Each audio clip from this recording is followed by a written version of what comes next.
Just shut up. I know other people give different advice. Don't listen to them. No. The best advice is if you got a lawyer who you can call right away, like every AOR client can, you call your attorney and then let us tell you what, if anything, to say.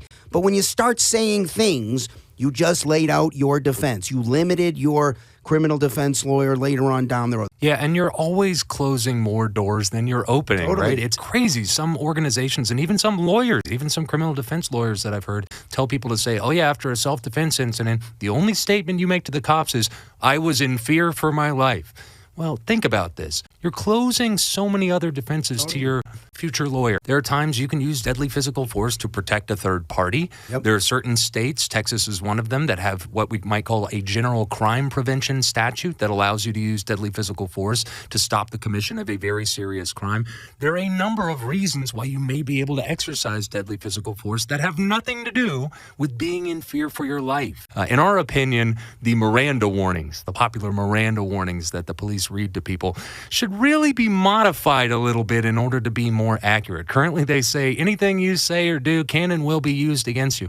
Really, it should be anything you say or do, and the things that you don't say can be used against you, and they will be used against you, because in the hypothetical you just pointed out, if in trial for the first time, for example, evidence is presented where he says, yeah, I thought that this Metcalf guy was going for a weapon or something like that, the prosecutor now gets to stand up and say, isn't it true you talked to the cops that day? You didn't say anything about seeing a knife, did you? You're making it up for the stand right now for this trial, aren't you, after talking to your attorneys? And they can do that because he didn't just shut up. Yeah, and there are other problems as well. I recall reading the police report. The person that those statements were allegedly made to didn't have his body camera on. He could have put anything in there. Maybe Mr. Anthony winds up saying, yeah, I did make some statements, but that wasn't exactly what I said. I said, I did tell him about I was in fear. Maybe, who knows? He could have said other things. But when you start talking, that officer is going to write down what it is you said.